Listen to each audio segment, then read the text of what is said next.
अब आज चर्चा में है आरबीआई के द्वारा लाए जाने वाले एक प्रस्तावित कार्यक्रम की बात करने के लिए। प्रस्तावित बात यह है कि हाल ही में कुछ ऐसे रूल्स चर्चा में आए हैं जिसके चलते भविष्य में साइबर फ्रॉड को कम किया जा सकेगा। बोले साहब रूल अच्छे होंगे फिर तो साइबर फ्रॉड को कम किया जा सकेगा। बिल्कुल ठीक सोचते हैं।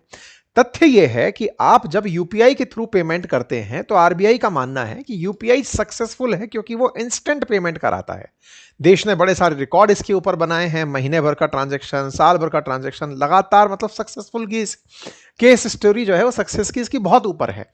लेकिन चैलेंज क्या आ रहा है इस समय पर कि यूपीआई के थ्रू फ्रॉड भी बहुत ज्यादा हो रहे हैं। लोग आपको फर्जी स्कैनर भेज करके, फर्जी वेबसाइट दे करके, आपको साइबर अरेस्ट करके तमाम प्रकार से पैसे लूटने का प्रयास कर रहे हैं। तो ये बड़ी चिंता बनी हुई है कि ये जो इंस्टेंट पेमेंट है इसके ऊपर क्या लगाम लगाई जाए। हेडलाइन बनती है कि आरबीआई प्रपोज कर रही है कि अगर 10,000 से अधिक का अगर पेमेंट देना है तो 1 घंटे इंतजार करना पड़ेगा। यह हेडलाइन जैसे ही बाजार में आती है कई सारे धंधे वाले लोग सर पकड़ के बैठ जाते हैं। क्यों पकड़ जाते हैं? क्योंकि कई बार ऐसी स्थितियां उत्पन्न होती हैं कि आपको अपने पेमेंट्स 10,000 से ऊपर करके कुछ सामान परचेज करना होता है। किसी शॉपिंग करने गए, 10,000 से ज्यादा का सामान खरीद लिए, तो अब आप 1 घंटे की कतार में बैठे हुए हो। आप सोचकर देखो कि आज जो यूपीआई के थ्रू पेमेंट्स तुरंत होते हैं उन पर तो बहुत बड़ी रोक लग जाएगी। जितना बड़ा आपने आज इतना बड़ा बंडर बना के दिखा दिया कि हमारे देश में यूपीआई पेमेंट्स इतने चल रहे हैं, वो तो एक ही बार में संकट में आ जाएंगे। ये चर्चा इतनी ज्यादा होने लगी क्योंकि तमाम प्रकार के बिजनेसेस, और बिजनेस छोड़िए, आप अपने पर्पस के हिसाब से सोचिए कि आपको स्कूल की फीस भरनी है, बस का पेमेंट करना है, कहीं कहीं इलेक्ट्रिसिटी का बिल भरना है, कहीं कोई शादी समारोह के लिए परचेजिंग करनी है। हमारे देश में 10,000 से ऊपर के तो बहुत सारे पेमेंट्स होते हैं। अब ऐसे में अगर पेमेंट्स 1 घंटे के डिले के साथ होने लगे तो एक बड़ी की बड़ी मुसीबत बन जाएगी। क्या यह नियम आ चुका है? नहीं। अभी क्या हुआ है ना कि आरबीआई ने इस तरह का, हाँ, और मर्चेंट्स के साथ जो दिन भर में पैसे लेते हैं उनके लिए भी कुछ रेस्ट्रिक्शन आ रही है कि 25 लाख रुपए से ऊपर आप ले नहीं पाएंगे। अगर ले लिए तो साहब आपके ऊपर 1 महीने का शैडो बैन लग जाएगा। ये तमाम चीजें ऐसी हैं जो फिलहाल आरबीआई के द्वारा अभी डिस्कशन पेपर के रूप में प्रस्तुत की गई हैं। 8 मई तक के लिए कहा गया है कि आप लोग जो भी इस बात को पढ़ें, क्योंकि एक डिस्कशन पत्र आया जनता के बीच में आरबीआई ने निकाला है, आप अपनी राय दें। और राय के रूप में उन्होंने आरबीआई की वेबसाइट पर यह discussion paper department of payment and settlement system, reserve bank of India के नाम पर डाल दिया गया है। अब सवाल यह है कि हमारे देश के अंदर कोरोना काल के बाद जो सबसे ज्यादा चीज चर्चा में आई थी वो था यूपीआई पेमेंट। क्यों? क्योंकि कोरोना में कैश ट्रांसफर से लोगों को डर लगने लगा, और उस समय पर नोटबंदी का जो बाद का लाभ था कि यूपीआई पेमेंट लेकर आओ, तब जाकर के लोगों ने कैशलेस पेमेंट करना सबसे बड़ा तेजी से शुरू किया। आंकड़े बताते हैं कि फरवरी 2026 में यूपीआई ट्रांजैक्शन 20.29 अरब थे और मार्च में बढ़कर के वो 22.64 अरब हो गए। मतलब महीने के अंदर करोड़ों ट्रांजैक्शंस का इजाफा हो रहा है और देश के अंदर ये ट्रांजैक्शंस लगातार बढ़ते जा रहे हैं। ये national payment corporation of India के आंकड़े हैं जो मैं आपको बता रहा हूं। अगर वैल्यू की बात की जाए तो मार्च में यूपीआई के जरिए 29.53 लाख करोड़ रुपए का लेन देन हुआ है। 29.53 लाख करोड़ रुपीस का, जबकि फरवरी में यह आंकड़ा 26.84 लाख करोड़ रुपए था। मतलब साफ साफ है कि अब लोग बड़े भुगतान के लिए या छोटे भुगतान के लिए यूपीआई का इस्तेमाल कर रहे हैं, तभी तो ये आंकड़े इतने पहुंच रहे हैं। मतलब प्रतिदिन आंकड़े अगर मार्च में उठाकर देखें तो 73 करोड़ ट्रांजैक्शन हुए हैं यूपीआई से। रोजाना ट्रांजैक्शन की बात करें तो 95,243 करोड़ रुपए की जो वैल्यू है ना, वो रोजाना हमारे देश में यूपीआई के थ्रू ट्रांसफर हो रही है। ये बड़ा नंबर है और इसके अंदर लगातार इजाफा होता जा रहा है। मतलब ट्रांजैक्शंस की संख्या, वैल्यू में लगातार डबल डिजिट के अंदर वृद्धि होती जा रही है। ये आंकड़े आप देख सकते हैं, मिनिस्ट्री ऑफ फाइनेंस के द्वारा साझा किए गए हैं कि हमारे देश में लगातार वैल्यू बढ़ती जा रही है।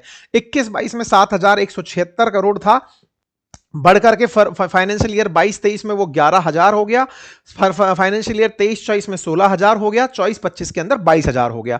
ये वैल्यू के अंदर भी देखा जाए तो ये वैल्यू लगातार बढ़ती जा रही है और ग्रोथ दर्ज कर रही है। मतलब सबसे बड़ी बात ये है कि यूपीआई के मुकाम जो है ना वो एक स्टेप ऊपर की तरफ शिफ्ट होते चले जा रहे हैं, जो आंकड़ों में परिलक्षित हो रहे हैं। अब जब ये सब हो रहा है, ये तो उपलब्धि है, लेकिन इसमें चैलेंज क्या आ रहा है कि यूपीआई के स्कैम भी फाइनेंशियल ईयर 2025 में 485 करोड़ रुपए के हुए।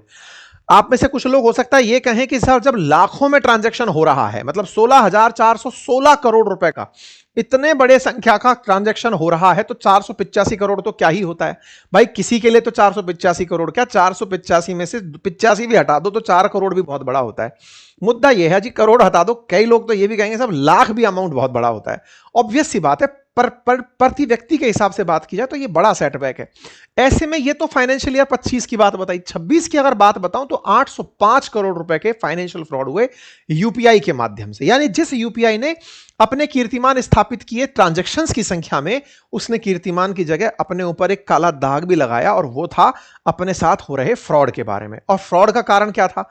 रॉन्ग, मतलब किसी ना किसी प्रकार से कोई साइबर फ्रॉड कर रहा है, ओटीपी मांगकर फ्रॉड कर रहा है, आपको किसी प्रकार का लिंक भेज करके अकाउंट साफ कर ले रहा है, क्योंकि इंस्टेंट पेमेंट ही यूपीआई की ताकत थी।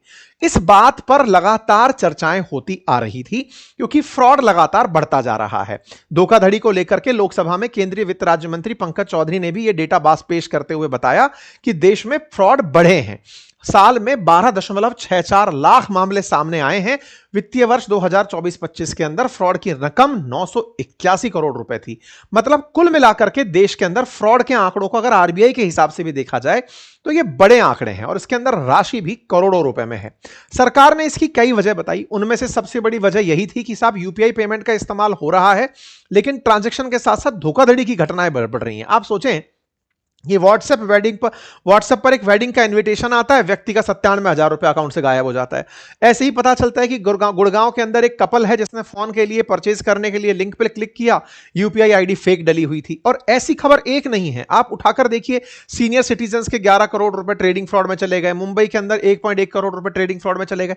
मतलब कुल मिलाकर के लोगों की बहुत सारी हेडलाइंस हैं जहां पर इस प्रकार से फर्जी यूपीआई से, या फिर यूपीआई का तरीका, यूपीआई तो सही था लेकिन फ्रॉड करके यूपीआई के माध्यम से पैसे ऐंठ लिए गए। इस बात को जब कोर्ट तक ले जाया गया तो यह फरवरी 2026 की कटिंग है, जिसमें कि दिल्ली हाई कोर्ट ने सेंटर से, आरबीआई से, एनपीसीआई से एक पीआईएल पर जवाब मांगा कि भाई कर क्या रहे हो आप, यूपीआई फ्रॉड से बचने के लिए हमें बताओ।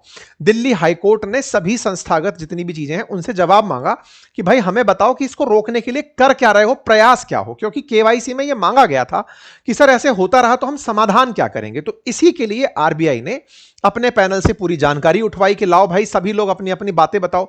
आरबीआई को जब बातें बताई गई, उन बातों को जैसे ही पब्लिक के अंदर पेश किया गया, सोशल मीडिया पर एकदम बज हो गया कि भाई साहब अगर ऐसे होने लगा कि आपने 10,000 रुपए ट्रांसफर करने हैं, और ट्रांसफर करने हैं तो सामने वाला आपके ऊपर पेमेंट पर रोक लगा दे रहा है, ये स्टेप तो बढ़िया हो सकता है लेकिन इससे चैलेंजेस बहुत सारे हो सकते हैं। तो एक डिस्कशन पेपर जो है, रिसर्च के डिस्कशन पेपर पब्लिक के सामने आरबीआई ने जैसे ही फ्लोट किया, जनता के बीच में एक बड़ी चर्चा शुरू हो गई। चर्चा शुरू हुई कि साहब आरबीआई का सजेशन है कि सीनियर सिटीजन्स को अगर पैसे ट्रांसफर करने हैं तो 50,000 रुपए से ज्यादा ट्रांसफर करने के लिए उन्हें पहले व्यक्ति को ट्रस्टेड पर्सन के साथ जोड़ना पड़ेगा। दूसरा, जिन्हें ट्रांसफर करना है ज्यादा अमाउंट 10,000 से ज्यादा, उन्हें व्हाइट लिस्ट करना पड़ेगा कि चलो भाई इसको व्हाइट लिस्ट कर दो क्योंकि इसे 10,000 रुपए से देना है। और अगर गलती से पता चले कि ट्रांजैक्शन मेरा हैक हो रहा है या कुछ गड़बड़ हो रहा है तो बीच में ट्रांजैक्शन को रोकने के लिए किल स्विच दे दिया जाएगा, बटन दबाया, ट्रांजैक्शन बीच में अटक जाएगा। इस तरह के कुछ रोचक अंदाज इसमें दिए हैं। कहा गया है कि 10,000 के पेमेंट को 1 घंटे होल्ड किया जाएगा, बुजुर्गों के लिए 50,000 पर ट्रस्टेड पर्सन मंजूरी होगी, और अकाउंट हैक होने पर किल स्विच तुरंत बंद कर सकेंगे, ऐसी सुविधा दी जाएगी। आरबीआई ने अपने रिसर्च पेपर के अंदर जो डिस्कशन पेपर जनता के सामने रखा उसमें यह सब बातें कह दी।